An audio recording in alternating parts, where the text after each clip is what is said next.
அனைவருக்கும் வணக்கம். Welcome do my channel AK education. நம்ம வந்து இந்த ஹிந்து நியூஸ் அனாலிசிஸ முன்னாடி ஒரு 3 இயர்ஸ்க்கு முன்னாடி கன்டினியூஸா பண்ணிட்டுருந்தோம். பட் சில காரணங்களால என்னால கன்டின்யூ பண்ண முடியல.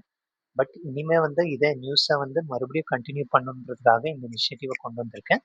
ஸோ இன்னைக்கு மே 1 ஃப்ரைடே நியூஸ் அனாலிசிஸ வந்து நம்ம டிஸ்கஸ் பண்ணலாம். ஸோ எந்த டிலேவும் இல்லாம வீடியோக்குள்ள போயிடலாம். வீடியோ பிடிச்சிருந்தா லைக் பண்ணுங்க, ஷேர் பண்ணுங்க, சப்ஸ்கிரைப் பண்ணுங்க. வாங்க வீடியோக்குள்ள போயிடலாம்.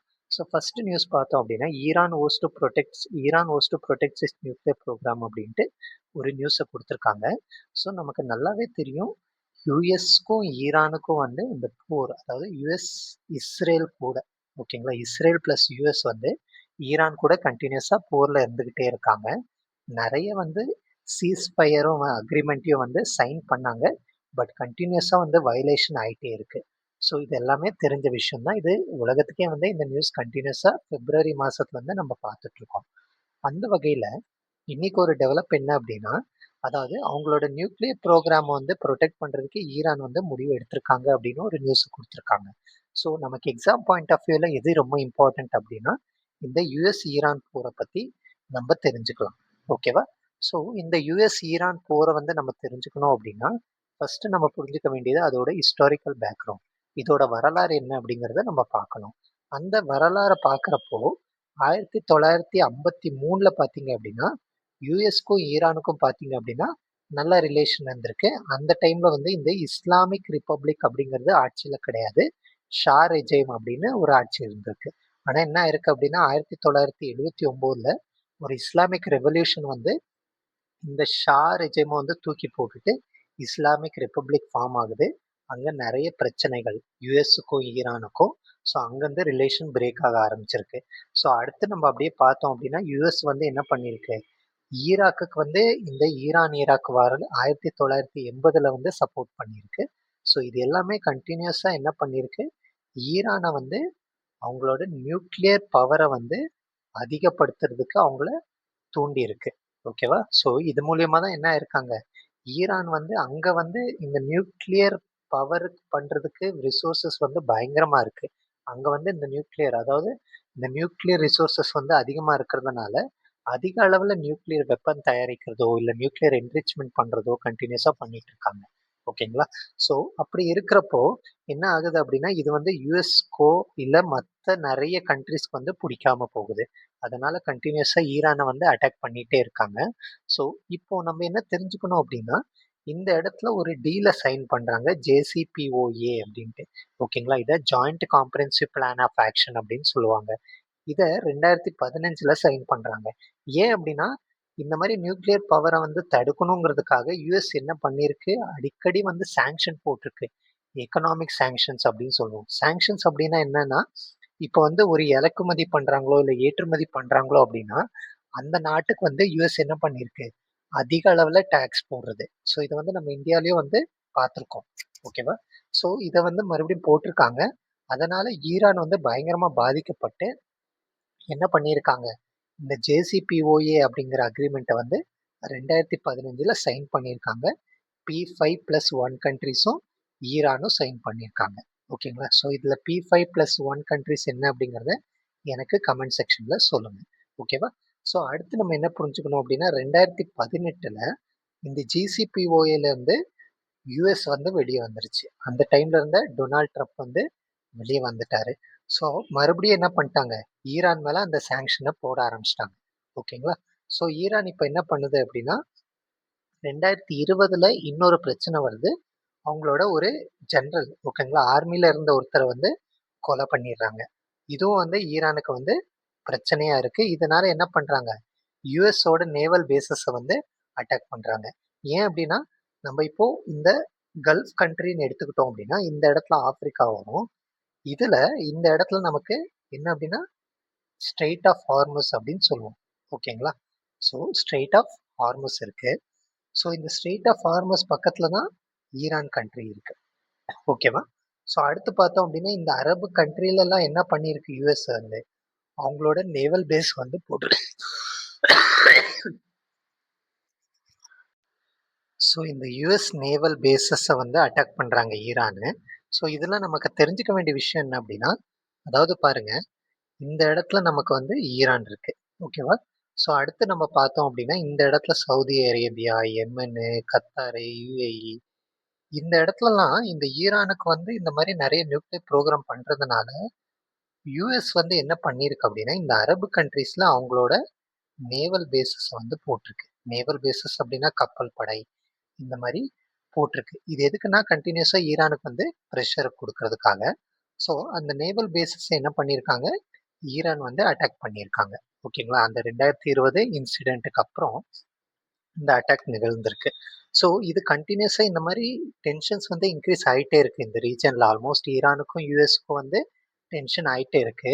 ஸோ அது மட்டுமா அப்படின்னு பார்த்தோம் அப்படின்னா, இந்த இடத்துல நமக்கு தெரியும் இஸ்ரேல் இருக்கு. ஓகேவா? ஸோ இந்த இஸ்ரேலும் வந்து ஈரானுக்கு எதிரா வந்து அதிகமா ஏன் வந்து அப்படின்னா, இந்த இடத்துல வந்து இஸ்ரேல்ல என்ன பண்ணியிருக்காங்க அப்படின்னா, ஹெஸ்பொல்லா, ஹமாஸ் அப்படிங்கிற ஆர்கனைசேஷன் வந்து இஸ்ரேல அட்டாக் பண்ணியிருக்காங்க. ஏன் அப்படின்னா, இந்த இஸ்ரேல் வந்து கன்டினியூஸா உங்களுக்கு தெரியும் இஸ்ரேல் பாலஸ்தீன் இஷ்யூ. ஓகேங்களா? ஸோ பாலஸ்தீன் அப்படிங்கிறதுல அரபு மக்கள வந்து கொடுமைப்படுத்துறது எல்லாம் வந்து இதோட ஹிஸ்டரியில இருக்கு. அத சப்போர்ட் பண்ற விதமா இந்த ஹெஸ்புல்லா, ஹமாஸ் வந்து கன்டினியூஸா இந்த இஸ்ரேல் இவங்க வந்து ஒரு டெரரிஸ்ட் ஆர்கனைசேஷன்.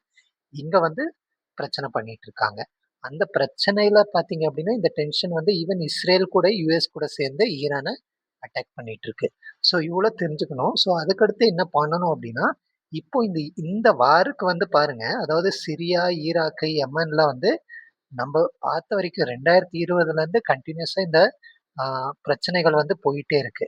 ஓகேங்களா? ஸோ அரபு நாட்டை எதிர்த்து இந்த இஸ்ரேல் வந்து போரிடுறது, சவுதி அரேபியா வந்து அரபு நாட்டை எடுத்து போரிடுறது, இந்த ஈரான் வந்து அதுக்கு என்ன பண்றாங்க அப்படின்னா, அ அவங்க வந்து அதுக்கு என்ன அப்படின்னா ரிப்ளையா நெறைய வந்து அட்டாக் பண்ணிட்டே இருக்காங்க.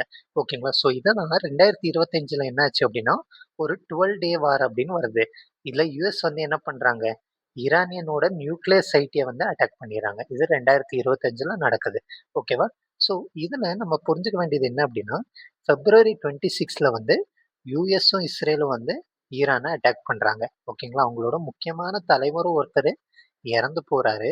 அதுதான் வந்து இங்க ட்ரிகர் பாயிண்ட்டா மாறி ஈரானும் என்ன பண்ணிட்டு இருக்கு, மிசைலு, ட்ரோனு இந்த போர் நடந்துகிட்டே இருக்கு. உங்களுக்கு நல்லா தெரியும் ஸ்ட்ரெய்ட் ஆஃப் ஹார்மஸ் வந்து பிளாக் பண்ணிட்டாங்க ஈரான். ஓகேங்களா? பிளாக் பண்ணிட்டாங்க. இது வந்து கன்டின்யூ ஆயிட்டே இருக்கு. இப்போ ரீசென்ட்டா கூட என்ன பண்ணாங்க அப்படின்னா, ஒரு சீஸ் ஃபயர் அக்ரீமெண்ட்குள்ள வந்தாங்க.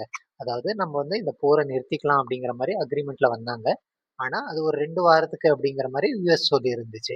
ஆனா, அதுக்குள்ள இஸ்ரேல் வந்து என்ன பண்ணிட்டாங்க, லெபனான அட்டாக் பண்ணாங்க. மறுபடியும் ஈரான் வந்து இந்த ஸ்ட்ரெய்ட் ஆஃப் ஹார்மஸ வந்து க்ளோஸ் பண்ணிட்டாங்க. ஸோ இப்படி கன்டினியூஸா வந்து இதுல டெவலப்மெண்ட் போயிட்டே இருக்கு. ஓகேவா? ஸோ இதுல நமக்கு என்ன மெயினா புரிஞ்சுக்க வேண்டியது அப்படின்னா, இந்த யுஎஸ்க்கும், ஈரானுக்கும் இருக்கக்கூடிய போர்ல வந்து இந்த நியூக்ளியர் ப்ரோகிராம் வந்து பெரிய பங்கு வகிக்குது. ஓகேங்களா? ஸோ யுஎஸ் வந்து எதனால அட்டாக் பண்றாங்க அப்படின்னா, ஈரான் வந்து பெருசா வந்து நியூக்ளியர் வெப்பன்ஸ தயாரிப்பாங்க அப்படிங்கிற அந்த பயத்தினாலேயே கன்டினியூஸா வந்து ஈரான அட்டாக் பண்ணிட்டு இருக்கு. ஆனா ஈரான் தரப்புல என்ன சொல்றாங்க அப்படின்னா, அது அமைதிக்கான ஒரு டெவலப்மெண்ட் தான் அப்படின்ட்டு அவங்க தரப்புல சொல்றாங்க. ஓகேங்களா? அது அதோட உரிமை அப்படின்னும் சொல்றாங்க. அதுக்கப்புறம் என்ன அப்படின்னா, ஸ்ட்ரெய்ட் ஆஃப் ஹார்மஸ் இத வந்து ஈரான் கண்ட்ரோல்ல இருக்கிறதுனால, அடிக்கடி பிளாக் பண்றதுனால நம்மளோட உலக வர்த்தகமே வந்து பாதிக்கும். ஓகேங்களா? அது வந்து யுஎஸ்ஸுக்கும் பெருசா பாதிக்கும். அதனால தான் இந்த யுஎஸ் ஈரான் போர் வந்து கன்டினியூஸா நடந்துட்டே இருக்கு.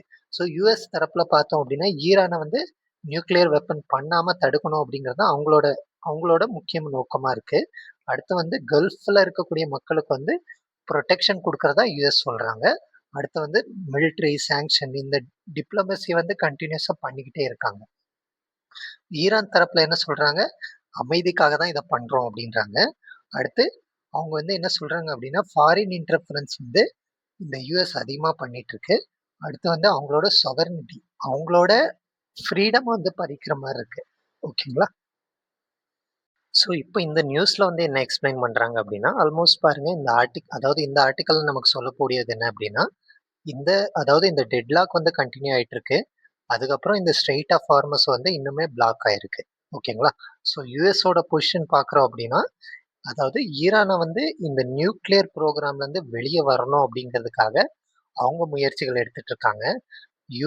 ஈரான் வந்து என்ன சொல்றாங்க அப்படின்னா, அவங்களோட நியூக்ளியர் ப்ரோகிராம் அவங்க கன்டினியூஸா அவங்க சப்போர்ட் பண்ணுவாங்க அப்படின்ட்டு அவங்க சைட்ல சொல்லிட்டு இருக்காங்க. ஓகேங்களா? ஸோ இது பாருங்க எந்த காம்ப்ரமைஸும் இல்லாம, எந்த நம்பிக்கையும் இல்லாம கன்டினியூஸா போயிட்டுருக்கு. இது இந்த நாட்டு மட்டும் இல்ல, உலகத்துல இருக்க நெறைய நாடுகள். நம்ம இந்தியாவும் பார்த்தீங்க அப்டின்னா, இந்த எல்பிஜி ஷார்டேஜ் வந்து நம்ம பார்த்துட்டுருக்கோம். ஸோ இதனால என்ன ஆகும் அப்டின்னா, எனர்ஜி பிரைஸ் வந்து அதிகமாகும். ஸோ உங்களுக்கு நல்லா தெரியும் இந்த ஹார்மோஸ் வழியா தான் இந்த எண்ணெய் வளம் வந்து உலகத்துக்கே சப்ளை ஆயிட்டுருக்கு. இப்ப என்ன ஆகுது? ஆயிலோட விலை வந்து அதிகமாகுது. ஓகேங்களா? ஸோ அடுத்து என்ன அப்டின்னா, குளோபல் ட்ரேட் அஃபெக்டட். உலகத்தோட வர்த்தகம் மொத்தமா வந்து அஃபெக்ட் ஆகுது. அது மட்டும் இல்லாம வெஸ்ட் ஏஷியால வந்து இன்ஸ்டெபிலிட்டி. ஓகேங்களா? ஸோ இந்த இன்ஸ்டெபிலிட்டி வந்து கன்டினியூஸா இருக்கு. இது மட்டும் இல்லாம ஈரான் வந்து நியூக்ளியர் ப்ராலிஃபரேஷன் பண்ணிரலாம் அப்டின்னா, அதாவது நியூக்ளியர் பவர் அப்படிங்கிறது வந்து லிமிட்டடா யூஸ் பண்ணாத வரைக்கும் நம்ம ஹீரோஷிமா, நாகசாக்கில பார்த்துருக்கோம். அங்க பாம் போட்டு என்ன ஆயிருக்கு அப்படிங்கிறது எல்லாருக்குமே தெரியும். ஓகேங்களா? ஸோ இத வந்து தடுக்கிறதுக்கும் இந்த இது வந்து ப்ராலிஃபரேஷன் ஆயிடுச்சு அப்படின்னா, உலகத்துல இருக்கிற பல மக்களுக்கு வந்து இது பாதிப்பை ஏற்படுத்தும். ஸோ இதுதான் வந்து நமக்கு இருக்கக்கூடிய சேலஞ்சஸ் அப்படின்னு பார்க்குறப்போ, 2 நாட்டுக்கும் நடுவுல நம்பிக்கையே கிடையாது. ஓகேங்களா? ஸோ ஆல்ரெடி சொன்ன மாரி நியூக்ளியர் என்ரிச்மென்ட்டு, சாங்ஷன்ஸ் ஓகேங்களா? இது வந்து ஈரானோட எக்கானமிய வந்து பாதிக்குது. Israel factory, regional proxy conflicts எல்லாம் வந்து கன்டினியூஸா நடந்துட்டுருக்கு. நெறைய மிஸ்கால்குலேஷனும் நடந்துட்டுருக்கு. ஸோ இதுக்கு என்னதான் வழி அப்படின்னு பார்க்குறப்போ, நம்ம என்ன புரிஞ்சுக்கணும் அப்படின்னா, இந்த இடத்துல வந்து ஜேசிபிஓ அக்ரிமெண்ட்ட வந்து மறுபடியும் கொண்டு வரணும் அப்படின்னு இந்த ஆர்டிக்கல்ல சொல்றாங்க. ஓகேங்களா? ஸோ என்ன சொல்றாங்க அப்படின்னா, இன்னும் முன்னாடி இருந்த இந்த ஜேசிபிஓஏ ஓகேங்களா? Joint comprehensive plan of action அக்ரிமெண்ட்ட மறுபடியும் கொண்டு வரணும். அதுக்கடுத்து வந்து ஒரு டயலாக் ஓகேங்களா? யுஎன் ஆர்கனைசேஷன் வந்து 2 நாட்டுக்கும் நடுவுல அமைதிய கொண்டு வரணும். அதுக்கப்புறம் வந்து இந்த இன்டர்நேஷனல் அட்டாமிக் எனர்ஜி ஏஜென்சி அப்படின்னு சொல்லுவோம். ஓகேங்களா? இதுதான் வந்து இந்த உலகத்துல வந்து இந்த நியூக்ளியர் ப்ராலிஃபரேஷன் ஆகாம தடுக்கும். அவங்க வந்து அவங்களோட பவரை இன்க்ரீஸ் பண்ணணும். அடுத்து வந்து இந்த ட்ரஸ்ட் நம்பிக்கைய வந்து இன்க்ரீஸ் பண்ணணும். அடுத்து இந்த ஸ்ட்ரெய்ட் ஆஃப் ஹார்மஸ் வந்து ஈரான் வந்து ஓப்பன் பண்ணி உலக வர்த்தகத்துக்கு எந்த பாதிப்பும் ஏற்படாம பார்த்துக்கணும். ஸோ இது வந்து யுஎன், இயு, ரஷ்யா, சைனா இவங்கெல்லாம் கூட சப்போர்ட் பண்ணணும். ஓகேங்களா? இவங்கெல்லாம் பெரிய பவர்ஸ் கண்ட்ரி பார்க்குறப்போ. அவங்க எல்லாம் வந்து இந்த போரை வந்து நிறுத்துறதுக்கு நிறைய முயற்சிகள் எடுக்கணும் அப்படின்றத சொல்லியிருக்காங்க. ஸோ இது வந்து யுஎஸ் ஈரான் அப்படிங்கிறது ஒரு பைலேட்ரல் இஷ்யூ கிடையாது. இது வந்து ஒரு குளோபல் சேலஞ்ச் ஓகேங்களா? இதனால எல்லா கண்ட்ரிஸும் வந்து சேர்ந்து இதை வந்து தடுக்கணும் அப்படிங்கிறது தான் இங்க மென்ஷன் பண்ணியிருக்காங்க. ஸோ இந்த ஆர்டிக்கல் வந்து எந்த அளவுக்கு இம்பார்ட்டன்ட் அப்படின்னா ஜிஎஸ் பேப்பர் 1, 2, 3 இது மூணுத்துலயும் வந்து இம்பார்ட்டண்டா இருக்கு. எஸ்ஏ எத்திக் கரண்ட் அஃபேர்ஸ்ல கூட இம்பார்ட்டண்டா இருக்கு. ஸோ இதனால இந்த ஆர்டிக்கலை வந்து நல்லா படிச்சு வச்சுக்கோங்க. ஸோ இதை முடிச்சுட்டு நம்ம அடுத்த நியூஸ் அனாலிசிஸ்குள்ள போயிடலாம். ஸோ அடுத்த நியூஸ் பார்த்தோம் அப்படின்னா states with revenue deficits may face fiscal stress அப்படின்ட்டு ஒரு நியூஸை கொடுத்துருக்காங்க. ஸோ அதாவது என்ன அப்படின்னா இங்கே ரெவன்யூ டெபிசிட் அப்படிங்கிற கான்செப்ட் வந்து ரொம்ப ரொம்ப முக்கியமாகுது. ஓகேங்களா? ஸோ இந்த இந்த நியூஸை பற்றி நம்ம டிஸ்கஸ் பண்ணலாம். ஃபஸ்ட்டு இந்த நியூஸை பார்க்குறதுக்கு முன்னாடி சில பேசிக்ஸை வந்து எக்கனாமியில் தெரிஞ்சிருக்கணும். ஓகேங்களா? ஸோ இதில் வந்து நமக்கு என்ன தெரிஞ்சிருக்கணும் அப்படின்னா கவர்மெண்ட் ஓகேங்களா? கவர்மெண்ட் இருக்குது, சென்ட்ரல் கவர்மெண்ட், ஸ்டேட் கவர்மெண்ட் இருக்குது. இந்த சென்ட்ரல் கவர்மெண்ட், ஸ்டேட் கவர்மெண்ட் என்ன பண்ணுது அப்படின்னா மக்கள்கிட்ட இருந்து டேக்ஸை வாங்கி அது மக்களுக்கு மறுபடியும் செலவு பண்ணுது. இதை தான் இந்த வேலை வந்து சென்ட்ரல் கவர்மெண்ட் ஆகட்டும், ஸ்டேட் கவர்மெண்ட் ஆகட்டும் இந்த மாதிரி மாற்றி மாற்றி பண்ணுது. இது பேசிக்ஸு. ஸோ இப்போ நம்ம புரிஞ்சுக்க வேண்டியது என்ன அப்படின்னா இந்த கவர்மெண்ட்டுக்கு வந்து வெறும் டேக்ஸ் மூலியமா தான் வரவு வருது அப்படின்னா கிடையாது. வேற எங்கேருந்துலாம் வருது அப்படின்னா அதை வந்து ரெவென்யூ ரெசிப்ட் அப்படின்னு சொல்லுவோம். ஒன்று டேக்ஸு, இன்னொன்று பார்த்தீங்க அப்படின்னா ஃபைனு, இன்னும் வேற பார்த்தோம் அப்படின்னா கவர்மெண்ட் வந்து வேற யாருக்காச்சும் லோன் கொடுத்துருக்கோம். ஒருவேளை சென்ட்ரல் கவர்மெண்ட் வந்து ஸ்டேட் கவர்மெண்ட்டுக்கு லோன் கொடுத்துருக்காங்க அப்படின்னா அதில் வரக்கூடிய இன்ட்ரெஸ்ட் பேமெண்ட்ஸ் ஓகேங்களா? ஸோ அதே மாதிரி சென்ட்ரல் கவர்மெண்ட் வெளிநாட்டுக்கு லோன் கொடுத்துருக்கோம், அது மூலியமாகவும் இன்ட்ரெஸ்ட் பேமெண்ட் வரும். இதிலெல்லாம் நோட் பண்ணுங்க, இந்த கவர்மெண்ட் வந்து மறுபடியும் கட்ட தேவையில்ல. இந்த வரக்கூடிய வரவை வந்து கவர்மெண்ட் மறுபடியும் கட்டணும்னு அவசியம் கிடையாது. ஓகேங்களா? இதை தான் ரெவென்யூ ரிசிப்ட்ஸ் அப்படின்னு சொல்லுவோம். அதே வந்து ரெவென்யூ எக்ஸ்பெண்டிச்சர் பாருங்க, சேலரி ஓகேங்களா? நிறைய கவர்மெண்ட் ப்ரொஃபஷனல் இருக்காங்க, எல்லாருக்கும் சேலரி பே பண்ணணும், பென்ஷன் பே பண்ணணும். நம்ம கவர்மெண்ட் வந்து வெளிநாட்டிலேருந்து என்ன வாங்கியிருப்பாங்க, லோன் வாங்கியிருப்பாங்க, அதை வந்து மறுபடியும் கட்டணும். அது வந்து இன்ட்ரெஸ்ட் கட்டுறது ஓகேங்களா? லோன் கட்டுறது வந்து கேபிட்டல் எக்ஸ்பெண்டிச்சர்ல வரும், ஆனால் இன்ட்ரெஸ்ட் பே பண்ணுறது வந்து ரெவென்யூ எக்ஸ்பெண்டிச்சர்ல வரும். ஓகேங்களா? ஸோ இந்த கான்செப்ட் வந்து உங்களுக்கு கிளியரா புரிஞ்சிருக்கும்னு நினைக்கிறேன். இப்போ என்ன அப்படின்னா இந்த ரெவென்யூ ரெசிப்ட்ஸ் வந்து ரெவென்யூ எக்ஸ்பெண்டிச்சரை விட அதிகமாக இருக்குது அப்படின்னா அதர் ரெவென்யூ சர்ப்ளஸ் அப்படின்னு சொல்லுவோம். அதாவது நமக்கு ப்ராஃபிட் வந்து அதிகமாக இருக்குது. அதே வந்து ரெவென்யூ எக்ஸ்பெண்டிச்சர் வந்து ரெவென்யூ ரெசிப்ட்ஸை விட அதிகமாக இருந்துச்சு அப்படின்னா நமக்கு அதாவது என்ன அப்படின்னா கவர்மெண்ட்டுக்கு வந்து லாஸ் ஆகும். ஓகேங்களா? ப்ராஃபிட் கிடையாது, லாஸு. இதை ரெவென்யூ டெபிசிட் அப்படின்னு சொல்லுவோம். கம்மியாக இருக்குது, லாஸ் அப்படிங்கிறத விட கம்மியாக இருக்குது. இதை எப்படி சரி செய்வாங்க? லோன்ஸ் மூலியமா, கடன் வாங்குறது மூலியமா சரி செய்வாங்க. ரீசெண்டாக தமிழ்நாடுல பார்த்தீங்க அப்படின்னா அதிக அளவில் கடன் சுமை இருக்கு அப்படின்ட்டு சொல்றாங்க. எலெக்ஷன்ஸ்ல என்ன பண்றாங்க? அதிக அளவில் 2500 கொடுக்குறோம், 2000 கொடுக்குறோம் அப்படின்ட்டுலாம் வந்து அறிவிச்சிட்டு இருக்காங்க. இதெல்லாம் வந்து என்ன ஆகும் அப்படின்னா மறுபடியும் இந்த ரெவென்யூ டெபிசிட்டை வந்து அதிகப்படுத்தும். இது தெரியாம மக்களும் வந்து ஓட்டு போடுறாங்க. இது எங்க வந்து சேரும்? நம்மளோட டேக்ஸ்ல தான் வந்து மறுபடியும் சேரும். ஓகேங்களா? ஸோ அதனால தான் இந்த ஃப்ரீபீஸ் குடுக்குறதோ, இந்த மாரி காசு குடுக்குறதோ வந்து மறுபடியும் மக்கள் தலையில வந்து சேரும். இத தான் இந்த இடத்துல என்ன சொல்றாங்க அப்டின்னா, ஸ்டேட்ஸ் வந்து எந்த இடத்துல வந்து அதிகமா ரெவென்யூ டெபிசிட் இருக்கோ, அவங்களுக்கு வந்து அடுத்து வந்து இந்த மாரி காசு பணம் விஷயத்துல வந்து நெறைய தட்டுப்பாடு ஏற்படும் அப்டிங்கிறத சொல்றாங்க. ஸோ இத தான் இந்த ஆர்டிக்கல்ல எக்ஸ்ப்ளைன் பண்ணியிருக்காங்க. ஸோ இதுல நம்ம புரிஞ்சுக்க வேண்டியது என்ன அப்டின்னா, ரெவென்யூ டெபிசிட் வந்து ஷார்ட் டைம். ஒரு குறிப்பிட்ட டைம் வரைக்கும் நல்லா அது ஒன்றும் பிரச்சனை கிடையாது. ஆனா அதுவே இந்த லாங் டேர்ம் ஆச்சு அப்படின்னா நிறைய வந்து கடன் வாங்க வேண்டியதா இருக்கும். ஓகேங்களா? ஸோ இது வந்து நமக்கு பெரிய சுமையை வந்து நம்ம நாட்டுக்கு ஏற்படுத்தும்.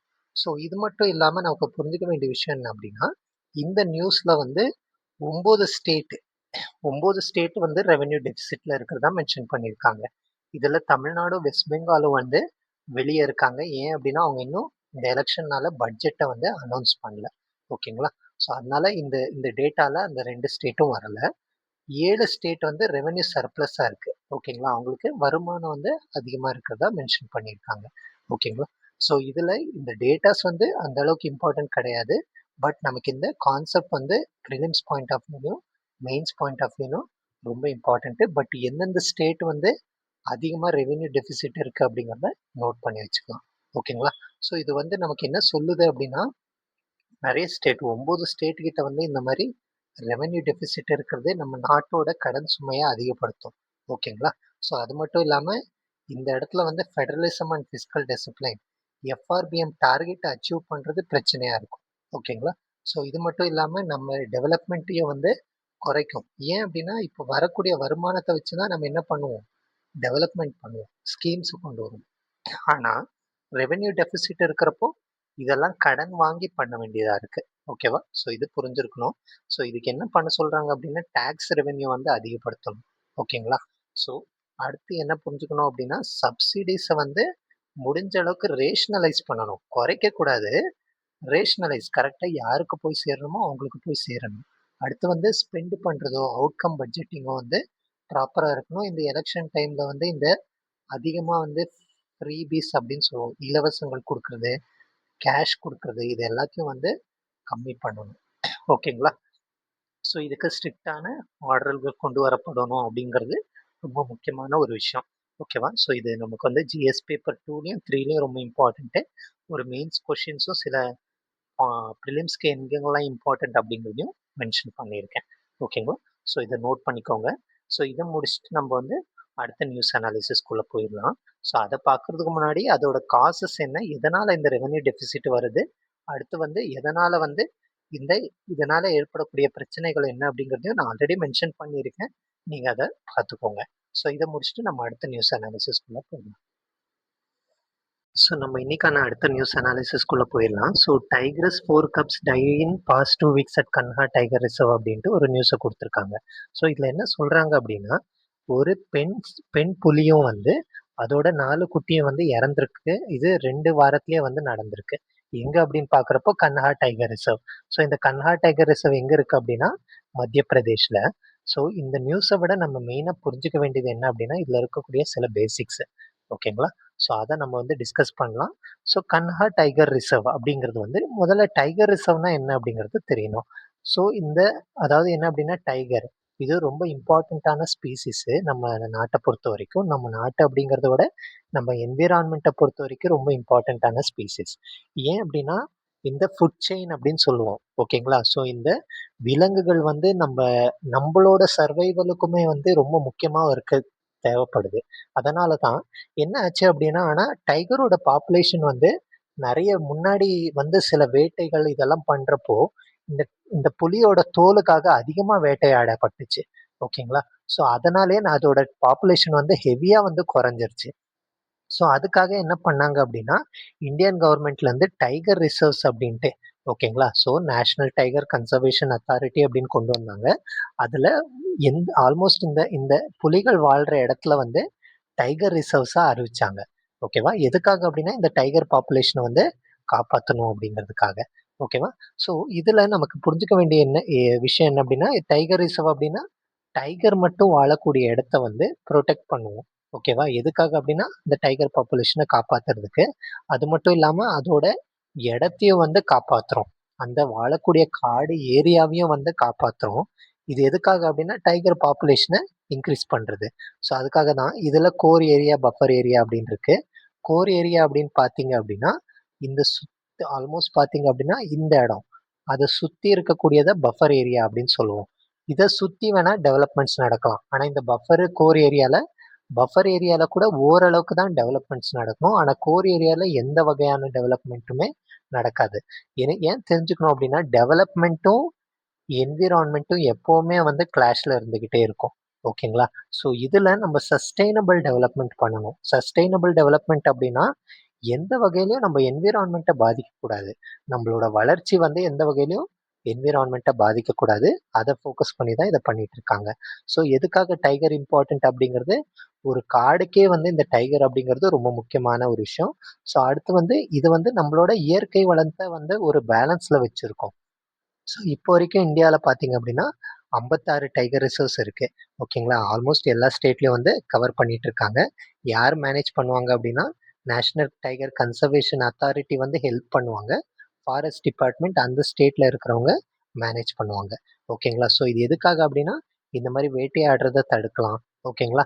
ஸோ அடுத்து வந்து அதோட டைகர் பாப்புலேஷன வந்து இன்கிரீஸ் பண்ணலாம். இது மட்டும் இல்லாம அங்க இருக்கக்கூடிய லோக்கல் பீப்பிள்க்கும் வந்து ஹெல்ப்பா இருக்கும். ஸோ இதில நெறைய டைகர் ரிசர்வ்ஸ் வந்து நான் உங்களுக்கு மேப்ல காட்டுறேன். அதாவது பாருங்க, நம்ம நாட்ல 56 டைகர் ரிசர்வ் இருக்கு. ஓகேங்களா? ஸோ இன்னைக்கு நியூஸ்ல இருக்கிறத பார்த்தோம் அப்படின்னா, கன்ஹா டைகர் ரிசர்வ். ஸோ நீங்க முடிஞ்ச அளவுக்கு வந்து பார்த்தீங்க அப்படின்னா, இந்த 56 டைகர் ரிசர்வும் வந்து ஞாபகம் வச்சுக்கணும். அதில மெயினா வந்து எந்த டைகர் ரிசர்வ் எந்த எந்த ஸ்டேட்ல இருக்கு அப்படிங்கிறது தெரிஞ்சிருக்கணும். ஸோ நம்ம தமிழ்நாடுல பார்த்தீங்க அப்படின்னா 40, 41, 42 அப்படி பார்க்குறப்போ முதுமலை, அண்ணாமலை, காரைக்கால், முருந்துறை, ஓகேங்களா, சத்தியமங்கலம் இந்த மாதிரி நிறைய டைகர் ரிசர்வ் இருக்கு. ஸோ இதெல்லாம் தெரிஞ்சு வச்சிருக்கணும். இதுல இந்த நியூஸ்ல என்ன சொல்றாங்க அப்படின்னா, ஒரு பெண் புலியும் வந்து அதோட 4 குட்டி வந்து இறந்திருக்கு அப்படின்னு சொல்றாங்க. இது 2 வாரத்துல நடந்திருக்கு. ஸோ ஆல்மோஸ்ட் பார்த்தீங்க அப்படின்னா 5 பெண் பெண் அதாவது சாரி ஒரு பெண் புலியும் வந்து 4 குட்டிகளும் வந்து இறந்திருக்கு. மொத்தமா 5 டைகர நம்ம இழந்திருக்கோம். ஓகேங்களா? இது எங்க நடந்திருக்கு? கன்ஹா டைகர் ரிசர்வ்ல. எதனால ரீசன் அப்படின்னு பார்க்குறப்போ, இந்த வைரஸ் வந்து அட்டாக் ஆயிருக்கு அப்படின்ட்டு சில ரிப்போர்ட்ஸ் வந்து சொல்றாங்க. இன்னுமே வந்து அனலைஸ் பண்ணிட்டு இருக்காங்க. ஆனா மெயினா சொல்லப்படுறது கெனைன் டிஸ்டெம்பர் வைரஸ். ஓகேங்களா? இது வந்து நாய்கள் மூலியமா பரவும். இது வந்து புலிகளுக்கும் பரவி, இதனால இது இறந்திருக்கலாம் அப்படின்னு இந்த நியூஸ்ல சொல்லியிருக்காங்க. ஓகேங்களா? ஸோ இதனால என்ன தெரிஞ்சுக்கணும் அப்படின்னா, இங்க மானிட்டரிங் வந்து இன்க்ரீஸ் பண்ணணும். இதே மாரி எல்லா டைகர் ரிசர்வ்லயும் வந்து வைரஸ் அடிக்கடி டெஸ்ட் பண்ணணும். ஒவ்வொரு டைகருக்கும் வந்து அடிக்கடி டெஸ்ட் பண்ணி அதோட ஹெல்த் எல்லாம் நல்லா இருக்கா அப்படிங்கிறத மானிட்டர் பண்ண வேண்டியிருக்கு. ஸோ இதுதான் இந்த நியூஸ்ல குடுத்துருக்காங்க. இதுல டைகர் ரிசர்வ் அப்படிங்கிறது எக்ஸாம் பாயிண்ட் ஆஃப் வியூல ரொம்ப இம்பார்ட்டன்ட். ஓகேங்களா? ஸோ இத முடிச்சுட்டு நம்ம அடுத்த நியூஸ் அனாலிசிஸ்குள்ள போயிரலாம். இன்னொரு என்விரான்மென்ட் நியூஸ் குடுத்துருக்காங்க. India's first green methanol plant to turn Kutch most invasive weed into marine fuel. ஓகேங்களா? ஸோ இதுல என்ன அப்படின்னா, இந்த இத என்ன சொல்லுவாங்க அப்படின்னா, இந்த பிராசோபிஸ் ஜூலிஃப்ளோரா அப்படின்னு சொல்லுவாங்க. இது வந்து நம்ம தமிழ்நாட்டுல நல்லா தெரியும். சீமை கருவேலம் அப்படின்னு சொல்லுவாங்க. இந்த கருவேலம் அப்படிங்கிறது ஒரு இன்வேசிவ் ஸ்பீசிஸ். என்ன அப்படின்னா, இன்வேசிவ் ஸ்பீசிஸ்னா என்ன அப்படிங்கிறத நம்ம தெரிஞ்சுக்கலாம். இன்வேசிவ் ஸ்பீசிஸ் அப்படின்னா, அந்த இடத்துல ஒவ்வொரு ஏரியாவுக்கும் வந்து அந்த இடத்துல சில செடி கொடிகள் வந்து இருக்கும். அத தாண்டி வெளியிலருந்து வரக்கூடிய சில செடி கொடிகள் வந்து நம்ம நட்டு வச்சுட்டோம்னா, அது வந்து என்ன பண்ணும் அப்படின்னா, அதிக அளவுல வளர்ந்து நார்மலா அந்த அந்த இடத்துல இருக்க வேண்டிய பயிர்களையும் வந்து அழிச்சிரும். இத தான் இன்வேசிவ் ஸ்பீசிஸ் அப்படின்னு சொல்லுவோம். அதாவது நான் நேட்டிவ் ஸ்பீசிஸ் ஓகேங்களா? அந்த அது என்ன சொல்லுவாங்க, அந்த இடத்துக்கு அது ஒத்து வராத ஒரு ஸ்பீசிஸ் ஓகேங்களா? இது வந்து கம்ப்ளீட்டா நியூ வந்து அங்க இருக்கிற சுற்றுச்சூழல வந்து பாதிக்குது. இது வெறும் அந்த செடிகளுக்கு மட்டும் பிரச்சனை இல்ல, மக்களுக்கும் பிரச்சனையாகும். ஓகேங்களா? ஸோ இது வந்து எதனால அப்படின்னா, நம்ம வந்து நல்லா தெரியும். இப்போ வந்து வணிகம் அதிகமாயிடுச்சு. மக்கள் வந்து நடமாடுற இடம் அதிகமாயிடுச்சு. அதனால இது இது வந்து அதிகமாயிட்டு இருக்கு. இது நம்மளோட பயோடைவர்சிட்டிய பாதிக்கும். நேட்டிவ் ஸ்பீசிஸ் அங்க வாழக்கூடிய பயிர்கள வந்து அழிக்கும். இது மட்டும் இல்லாம விவசாயம், ஆ மீன் வளம் இதெல்லாம் வந்து பாதிக்கும். ஸோ இதுல வந்து ரொம்ப முக்கியமானது ப்ரோசோபிஸ் ஜூலிஃப்ளோரா. இந்த சீமை கருவேலம். ஓகேங்களா? ஸோ இப்போ வந்து இதுக்கு என்ன பண்ணியிருக்காங்க அப்படின்னா, நம்ம நாட்ல biodiversity act, management and control of forest and environment டிபார்ட்மெண்ட்ஸ கொண்டு வந்திருக்காங்க. இதெல்லாம் வந்து என்விரான்மென்ட் சைட்ல. இந்த நியூஸ்ல பொறுத்தவரைக்கும் என்ன பண்ணியிருக்காங்க அப்படின்னா, இந்த மெத்தனால் ஓகேங்களா? ஸோ கிரீன் மெத்தனால் பிளான்ட்ட வந்து என்ன பண்றாங்க, இந்த கருவேல மரத்த வந்து மெரைன் ஃபியூவல் ஓகேங்களா? நம்ம கப்பல்ல வந்து எரிவாயுவா யூஸ் பண்றதுக்கு திட்டத்த வந்து போட்டிருக்காங்க. ஓகேங்களா? ஸோ இத தான் இங்க மென்ஷன் பண்ணியிருக்காங்க. ஸோ மெத்தனால் அப்படின்னா ஒரு கெமிக்கல் காம்பவுண்ட் உங்களுக்கு தெரியும். இது எதுக்காக அப்படின்னா, மெயினா பாருங்க, அதாவது கப்பலுக்கு வந்து எரிவாயுவா யூஸ் பண்ணலாம். அது மட்டும் இல்லாம நெறைய கெமிக்கல்ஸ்ல யூஸ் பண்றாங்க. Plastic, medicine. கிரீன் மெத்தனால் அப்படின்றப்போ, செடியிலருந்து பண்றத வந்து கிரீன் மெத்தனால் அப்படின்னு சொல்லுவாங்க. ஓகேங்களா? ஸோ அத வந்து ஃபர்ஸ்ட் டைம் பண்ணியிருக்காங்க. யாரு அப்படின்னு பார்க்குறப்போ, இந்த first green methanol plant to turn Kutch. இந்த கட்ச் ஏரியா, குஜராத்ல இருக்கக்கூடிய இந்த கட்ச் ஏரியால இந்த இன்வேசிவ் வீட எடுத்து இத பண்ணியிருக்காங்க. இத தான் இந்த நியூஸ்ல வந்து மென்ஷன் பண்ணியிருக்காங்க. ஓகேங்களா? ஸோ இது வந்து என்ன பண்ணும் அப்படின்னா, இந்த மாரி ஒரு இன்வேசிவ் ஸ்பீசிஸ நம்ம யூஸ்ஃபுல் ரிசோர்ஸா மாத்துறோம். ஓகேங்களா? அது மட்டும் இல்லாம நம்மளோட பயோடைவர்சிட்டி, நம்மளோட என்விரான்மென்ட்டையும் பாதுகாக்கிறோம். இது மூலியமா எம்ப்ளாய்மெண்ட்ட கிரியேட் பண்றோம்.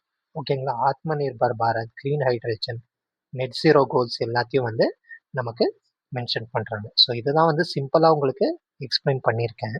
ஸோ இதனால நம்ம என்ன பண்ணலாம்? ஈவன் பொல்யூஷன கூட தடுக்கலாம். ஸோ இது எல்லாம் எங்க இம்பார்ட்டன்ட் அப்படின்னா, GS3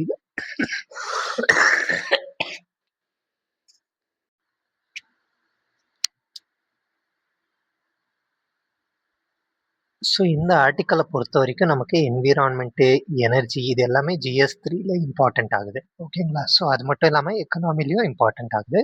கவர்னன்ஸ்லயும் வந்து இம்பார்ட்டன்ட் ஆகுது. ஓகேங்களா? ஸோ இதுல சஸ்டைனபிள் கோல்ஸ் 7, 13, 14, 15 வந்து ரிலேட் பண்ணுது. ஸோ இது எல்லாம் தான் இந்த நியூஸ் அனாலிசிஸ பொறுத்தவரைக்கும். ஸோ இன்னைக்கு வந்து அடுத்த நியூஸ் அனாலிசிஸ்குள்ள போயிரலாம். ஸோ நம்ம வந்து எடிட்டோரியல் செக்ஷன்ல இருக்கக்கூடிய 2 எடிட்டோரியல வந்து டிஸ்கஸ் பண்ண போறோம். ஸோ அதுல வந்து ஃபர்ஸ்ட் பார்த்தீங்க அப்படின்னா, on May day work force in India without a floor அப்படின்ட்டு ஒரு நியூஸ குடுத்துருக்காங்க. ஸோ இத வந்து டிஸ்கஸ் பண்ணலாம். ரீசென்ட்டா பார்த்தீங்க அப்படின்னா, நொய்டா, உத்தரப்பிரதேஷ்ல வந்து பெரிய அளவுல புரொட்டஸ்ட் ஓகேங்களா, போராட்டம் பண்ணாங்க. ஏன் அப்படின்னா, அவங்களுக்கு வந்து அ அதாவது அங்க இருக்கக்கூடிய லேபரர்ஸ் ஓகேங்களா. ஸோ லேபரர்ஸ்க்கு வந்து அதாவது அங்க இருக்கக்கூடிய வேலை செய்ற மக்களுக்கு வந்து கரெக்ட்டான வருமானம் வர்றதில்ல. அவங்க தொழிலுக்கு ஏத்த வருமானம் வர்றதில்ல. அவங்களோட அவங்களோட வேலைக்கு ஏத்த வருமானம் வர்றதில்ல. அது மட்டும் இல்லாம அவங்க வேலை செய்ற நேரமும் வந்து அதிகமா இருக்கு அப்படின்ட்டு, இது கம்பேர் பண்றப்போ ஹரியானால அதிகமா இருக்கு. ஆனா நொய்டா, உத்தரப்பிரதேஷ்ல பார்த்தீங்க அப்படின்னா, அந்த பேசிக் சேலரி அப்படிங்கிறதும் வந்து கம்மியா இருக்கு. ஸோ இது மட்டும் இல்லாம நெறைய இடத்துல இந்த வொர்க்கர்ஸோட பிரச்சனை வந்து கன்டினியூஸா அதாவது வொர்க்கர்ஸோட போராட்டம் வந்து அதிகமா தான் இருக்கு. இதுல இந்த ஆர்டிக்கிள்ல என்ன எக்ஸ்பிளைன் பண்றாரு அப்படின்னா, மே டே அதாவது work force in India without a floor அப்படின்ட்டு, அதாவது நம்ம இன்னைக்கு வந்து தொழிலாளர்கள் தினம். ஒரு வொர்க் ஃபோர்ஸ் அதாவது வேலை செய்யக்கூடிய மக்களுக்கு வந்து ஒரு ஃப்ளோரே இல்லாம இருக்கு அப்படிங்கிறது தான் இந்த ஆர்டிக்கல்ல மென்ஷன் பண்றாங்க. ஸோ அதுல நம்ம சில பாயிண்ட்ஸ வந்து நம்ம டிஸ்கஸ் பண்ணோம். ஸோ மே டே அப்படிங்கிறது வந்து தொழிலாளர்கள் தினம். ஃபர்ஸ்ட் மே வந்து தொழிலாளர்கள் தினம். அதாவது என்ன அப்படின்னா, தொழிலாளர்களுக்கு தேவையான உரிமை குடுக்கணும். அவங்களுக்கு தேவையான கரெக்ட்டான அதாவது சேலரி குடுக்கணும் அப்படிங்கிறது தான் இந்த போராட்டத்தோட முக்கியமான நோக்கம். எதனால அப்படின்னா, அந்த அடிமைத்தனம் அப்படின்னு முன்னாடி இருந்துச்சு. அத வந்து சரி பண்ற ஒரு போராட்டமா தான் இருந்துச்சு. ஓகேங்களா? ஸோ இது வந்து எதுக்காக அப்படின்னா, நமக்கு கரெக்டான சேலரி வரணும் அப்படிங்கிறது ரொம்ப முக்கியமான ஒரு கோரிக்கை. அது மட்டும் இல்லாம சேஃப் ஒர்க். பெண்களுக்கு வந்து பாதுகாப்பு இருக்கணும்.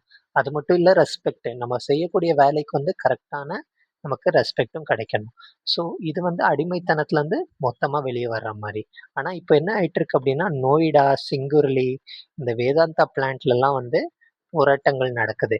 அவங்களோட மெயின் என்ன டிமாண்ட் அப்படின்னா, மினிமம் வேஜஸ். அவங்களுக்கு கிடைக்கக்கூடிய சேலரி வந்து பேசிக் சேலரி கூட ரொம்ப கம்மியா இருக்கு. அத அதிகப்படுத்தணும். Job security. வேலையில இருந்தா உடனே தூக்கிருவாங்க. அந்த மாரி எந்த வேலைக்கு போனாலும் உடனே தூக்கிட்டாங்க அப்படின்னா, அவங்களோட வாழ்வாதாரம் பாதிக்கும். அத வந்து தடுக்கிறதுக்கு, அது மட்டும் இல்லாம நெறைய இடத்துல பாருங்க இறந்திருக்காங்க. 3 வருஷத்துல மட்டும் 291 பேர் வந்து சத்தீஸ்கர்ல இறந்திருக்காங்க. 40 பிளஸ் ஒர்க்கர்ஸ் வந்து ஒரு நாளைக்கு இத்தன வேலையாட்கள் வந்து இறந்துட்டு இருக்காங்க. ஸோ அது மட்டும் இல்லாம சேலரில நெறைய கேப் இருக்கு. ஒவ்வொரு ஸ்டேட் கம்பேர் பண்றப்போ பயங்கர கேப் இருக்கு. இதனால தான் நம்ம வடக்குலருந்து தெற்குக்கு வந்து வர்ற ஒர்க்கர்ஸ பார்த்துட்டோம். மைக்ரண்ட் ஒர்க்கர்ஸ் வந்து அதிகமாயிட்டு இருக்காங்க. ஸோ இதுல என்னென்ன மெயின் ப்ராப்ளம் நான் சொன்ன மாரி, கம்மியான சேலரி குடுக்கறது, அன்சேஃப் ஒர்க். நெறைய இடத்துல வந்து பார்த்தீங்க அப்படின்னா, இந்த எக்ஸ்ப்ளோஷன் அதாவது இந்த வெடி வைக்கிற இடத்துல வந்து வேலை குடுப்பாங்க. அங்க நெறைய பேர் இறந்து போறாங்க. ஜாப் செக்யூரிட்டி கிடையாது. ஓகேங்களா? கான்ட்ராக்ட் ஜாப்ல எடுக்குறாங்க. வெறும் டெம்பரரி ஒர்க்குக்கு எடுக்குறாங்க. அடுத்து வந்து வீக் கிளாஸ். நெறைய வந்து சட்டதிட்டங்கள் வந்து கரெக்ட்டா இல்ல. ஓகேங்களா? ஸோ அடுத்து வந்து யூனியன் ரைட்ஸ். இத நெறைய இடத்துல வந்து ஃபேக்டரில யூனியன் ஃபார்ம் பண்ணியிருப்பாங்க. ஆனா, அவங்களுக்கு குடுக்கக்கூடிய உரிமை வந்து ரொம்ப அ கம்மியா இருக்கு அப்படிங்கிறத மென்ஷன் பண்ணியிருக்காங்க. இப்போ லாஸ் அதாவது அப்படின்னு பார்த்தோம் அப்படின்னா, நம்ம சட்டதிட்டத்துல பார்க்குறப்போ, ஃபேக்டரிஸ் ஆக்ட்ன்னு முன்னாடி 1948ல கொண்டு வந்தாங்க. ஒர்க்மேன் காம்பன்சேஷன் ஆக்ட் அப்படின்ட்டு 1923ல கொண்டு வந்தாங்க. ஆனா, இதோட என்ஃபோர்ஸ்மென்ட் எல்லாமே வந்து வீக்கா இருக்கு. ஓகேங்களா? ஸோ இன்ஸ்பெக்ஷனும் வந்து அதிகமா நடக்கிறது கிடையாது. ஸோ இதெல்லாம் இது மட்டும் இல்லாம அங்க வேலை செய்றவங்க வந்து அவங்களுக்கு கிடைக்கிற சம்பளமே போதும் அப்படின்ட்டு பயந்துகிட்டு யாரும் கம்ப்ளைண்ட் பண்றதில்ல. ஓகேங்களா? ஸோ இது சொல்லியிருக்காங்க. இப்போ என்ன அப்படின்னா, இந்த இந்த பழைய பழைய சட்டத்திட்டம்லாம் வந்து இப்போ வந்து அப்ளை ஆகுறது கிடையாது. ஓகேங்களா? ஸோ அதுக்காக என்ன சொல்லியிருக்காங்க அப்படின்னா, இந்த புது சட்டத்த கொண்டு வரணும். அது மட்டும் இல்லாம ப்ராஃபிட்ட மட்டும் அந்த முதலாளி பார்க்காம, ஒர்க்கரோட ஹெல்த்தையும் வந்து பார்த்துக்க வேண்டியது ரொம்ப முக்கியம். ஸோ அடுத்து வந்து இந்த மானிட்டரிங்கு, அக்கவுண்டபிலிட்டி இது எல்லாமே வந்து அதிகப்படுத்தணும். ஸோ இதுல நமக்கு என்ன என்ன தெரிஞ்சுக்கணும் அப்படின்னா, இந்த இடத்துல நம்ம ரீசென்ட்டா வந்து லேபர் லாஸ வந்து கொண்டு வந்தாங்க. ஓகேங்களா? ஸோ அதுவும் வந்து பெருசா வந்து மக்களுக்கு நல்லது செய்யல அப்படிங்கிறதுனால தான் இந்த போராட்டங்கள் வந்து நடந்துகிட்டே இருக்கு.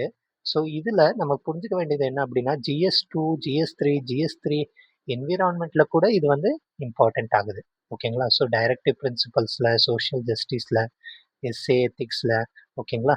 ஸோ இப்போ நம்ம புரிஞ்சுக்க வேண்டியது என்ன அப்படின்னா, இதுக்கு என்னென்ன சொல்யூஷன் கொண்டு வரணும்? ஒர்க்கர் ஃப்ரெண்ட்லி ரிஃபார்ம்ஸ் ஓகேங்களா? எப்படி வேலை ஆட்களுக்கும் வந்து அதிகம் அது அவங்களுக்கு குடுக்க வேண்டிய உரிமைய வந்து கண்டிப்பா குடுக்கணும். ஓகேங்களா? டீசென்ட் ஒர்க் குடுக்கணும். இவ்ளோ ஹவர்ஸ் தான் அப்படின்ட்டு மென்ஷன் பண்ணணும். இந்த மாரி நெறைய பண்றது மூலியமா அந்த ஒர்க்கர்ஸும் வந்து அவங்களுக்கு தேவையான சேலரியும் கிடைக்கும். அவங்களுக்கு தேவையான நியாயமும் கிடைக்கும்.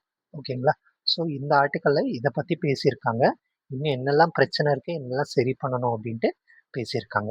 ஸோ அடுத்து வந்து பார்த்தோம் அப்படின்னா, India spirit beyond the dairy red line to the Pacific அப்படின்ட்டு ஒரு நியூஸ குடுத்துருக்காங்க.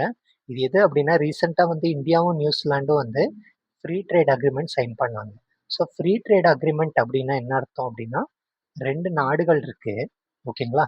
ஸோ ஒரு நாட்டுலேருந்து இன்னொரு நாட்டுல வர்த்தகம், ட்ரேட் நடக்கும். இதுல என்ன பண்ணுவாங்க அப்படின்னா, டாக்ஸ் போடுவாங்க இன்னொரு கண்ட்ரி. அந்த டாக்ஸே இல்லாம பண்றதுக்கு பேர் தான் ஃப்ரீ ட்ரேட் அக்ரீமெண்ட். இந்த மூவ்மெண்ட் வந்து டாக்ஸ் இல்லாம நடக்கும். 2 கண்ட்ரியும் வந்து இந்த அக்ரீமெண்ட் சைன் பண்ணிட்டாங்க அப்படின்னா, இங்க இருக்கிற பொருட்கள் இங்க போலாம், இங்க இருக்கிற பொருட்கள் இங்க வரலாம். அதே மாரி இங்க இருக்கிறவங்க அங்க போய் ஒர்க் பண்ணலாம். எந்த டாக்ஸோ எதுவும் கட்ட தேவையில்ல. இதுதான் ஃப்ரீ ட்ரேட் அக்ரீமெண்ட் அப்படின்னு சொல்லுவாங்க. இப்போ ரீசென்ட்டா நியூசிலாந்து கூட இந்தியா வந்து சைன் பண்ணியிருக்கு. இதை ஹிஸ்டாரிக்கல் அக்ரீமெண்ட்ன்னு கூட சொல்றாங்க. ஓகேங்களா? ஸோ இது என்ன பண்ணும் அப்படின்னா, நம்மளோட வர்த்தகத்த அதிகப்படுத்தும். நெறைய வேலைவாய்ப்பு உருவாக்கி குடுக்கும். அது மட்டும் இல்லாம 2 நாட்டுக்கும் இடையில இருக்கக்கூடிய ரிலேஷன்ஸ வந்து டெவலப் பண்ணும். ஓகேங்களா? இது எதுக்காக இம்பார்ட்டன்ட் அப்டின்னா, first FTA with a developed country in Oceania. ஓகேங்களா? நம்ம இந்தியா நம்ம வேர்ல்ட எடுத்து பார்த்தோம் அப்டின்னா, கீழ ஆஸ்திரேலியா கீழ இருக்கிறத வந்து ஓஷியானியா அப்டின்னு சொல்லுவோம். அந்த இடத்துல தான் நியூசிலாந்து இருக்கு. ஓஷியானியால நம்ம தான் ஃபர்ஸ்ட் ஓகேங்களா எஃப்டிஏ பண்ணியிருக்கோம். அதனால தான் இது வந்து ஹிஸ்டாரிக் அப்படின்னு சொல்றாங்க. India's fast and efficient trade diplomacy, அது மட்டும் இல்லாமல் ட்ரஸ்டட் பார்ட்னர்ஷிப் எல்லாத்தையும் வந்து இன்க்ரீஸ் பண்ணுது. ஸோ இது வந்து நமக்கு இந்தியாவுக்கு எந்த அளவுக்கு பெனிஃபிட் பண்ணுது அப்படின்னா மார்க்கெட் ஆக்சஸ் ஓகேங்களா. நியூசிலாண்டில் இருக்கக்கூடிய மார்க்கெட்டுக்கு வந்து நமக்கு ஒரு வழியை உருவாக்கி கொடுக்குது. அது மட்டும் இல்லாமல் நிறைய வேலை வாய்ப்பு உருவாக்கி கொடுக்குது ஓகேங்களா.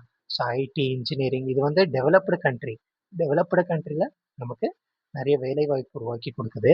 ஆயுஷ் வந்து இங்கே ரெக்கக்னைஸ் ஆகும். நம்மளோட ஆயுஷ் வந்து நம்ம இந்தியாவுக்கு சொந்தமானது. அது வந்து ரெக்கக்னைஸ் ஆகுது நியூசிலாண்டில் ஓகேங்களா. பெரிய அளவில் இன்வெஸ்ட்மெண்ட் கொண்டு வரலாம். அது மட்டும் இல்லாமல் நிறைய ப்ரொடெக்ஷன் கிடைக்கும். நம்மளோட ஜிஐ ப்ரொடெக்ஷன் வந்து அங்கே, அதாவது என்ன அப்படின்னா டார்ஜிலிங் டீ பாஸ்மதி ரைஸ் எல்லாம் அங்கேயும் யூஸ் பண்ணுறாங்க. அதுக்கு ப்ரொடெக்ஷன் கிடைக்கும் ஓகேங்களா. ஆனால் சேலஞ்சஸ் எப்படி என்ன அப்படின்னா இந்த இடத்துல வந்து நமக்கு இந்தியன் ஃபார்மர்ஸ் இந்த டெய்ரி செக்டார்ஸில் வந்து இன்னுமே பிரச்சனை இருக்குது இந்தியாவுக்கும் நியூசிலாண்டுக்கும் ஓகேங்களா. அது மட்டும் இல்லாமல் இந்த எம்எஸ்எம்இசிக்கு பெருசாக வந்து ரீச் ஆகிறது கிடையாது ஓகேங்களா. ஸோ அடுத்து வந்து இது வந்து எஃபெக்டிவ் இம்ப்ளிமெண்டேஷன் ஆகணும். அது மட்டும் இல்லாமல் நிறைய இப்போ பார்த்தீங்க அப்படின்னா ஈரான் வார் வந்து மொத்தமாக உலகத்தையே வந்து பிரச்சனை பண்ணுது. அதுவும் சரியாகணும். ஸோ இதெல்லாம் தான் மென்ஷன் பண்ணியிருக்காங்க. ஸோ இது வந்து என்ன பண்ணும் அப்படின்னா நமக்கு இந்தியாவோட ப்ரெசன்ஸை வந்து சவுத் பெசிஃபிக்ல இன்க்ரீஸ் பண்ணும் ஓகேவா. அது மட்டும் இல்லாமல் நமக்கு ஓஷியானிக்க நமக்கு ஒரு அக்சஸ் கொடுக்குது. அது மட்டும் இல்லாமல் நம்மளோட சாகர் இனிஷியேட்டிவ்க்கும் சப்போர்ட் பண்ணுது. ஸோ இதில் நம்ம என்ன புரிஞ்சுக்கணும் அப்படின்னா நம்மளோட ஆத்ம நிர்பார் பாரத், அது மட்டும் இல்லாமல் மார்க்கெட் ஆக்சஸ்ஸு இது எல்லாத்தையும் இன்க்ரீஸ் பண்ணுது. ஸோ இந்த ஆர்டிக்கல் வந்து நமக்கு எங்கே இம்பார்ட்டண்ட் அப்படின்னா ஜிஎஸ் டு பாலிட்டியில் இன்டர்நேஷ்னல் ரிலேஷனில் ரொம்ப இம்பார்ட்டண்ட்டு, எக்கனாமிலையும் இம்பார்ட்டண்ட்டு, இண்டஸ்ட்ரி அக்ரிகல்ச்சர் அதுக்கப்புறம் ஹெல்த்து எத்திக்ஸ்லேயும் வந்து எல்லா இடத்துலையும் வந்து ஒவ்வொரு எந்தெந்த டாப்பிக்கில் இம்பார்ட்டண்ட் அப்படிங்கிறத நான் மென்ஷன் பண்ணியிருக்கேன். ஸோ இதுதான் இந்த ஆர்டிக்கலை பொறுத்த வரைக்கும். ஸோ இது இன்னைக்கான நியூஸ் அனாலிசிஸ். ஸோ இது இனிஷியல் வீடியோங்கிறதுனால நான் ரொம்ப நியூஸ் வந்து கொண்டு வரல. இன்னும் வந்து கிளாரிட்டியும் வந்து இன்க்ரீஸ் ஆக வேண்டியிருக்கு. அது போக போக வரக்கூடிய வீடியோஸில் வந்து கண்டிப்பாக இம்ப்ரூவ் பண்ணுறேன். உங்களுக்கு ஏதாவது ஃபீட்பேக் இருக்கும் அப்படின்னா அதை கமெண்ட் செக்ஷனில் தாராளமாக சொல்லலாம். ஸோ தேங்க்யூ ஃபார் வாட்சிங் த வீடியோ பிடிச்சிருந்தா லைக் பண்ணுங்கள், ஷேர் பண்ணுங்கள், சப்ஸ்கிரைப் பண்ணுங்கள். நாளைக்கு இதே மாதிரி நியூஸ் அனாலிசிஸில் மீட் பண்ணுவோம். நன்றி.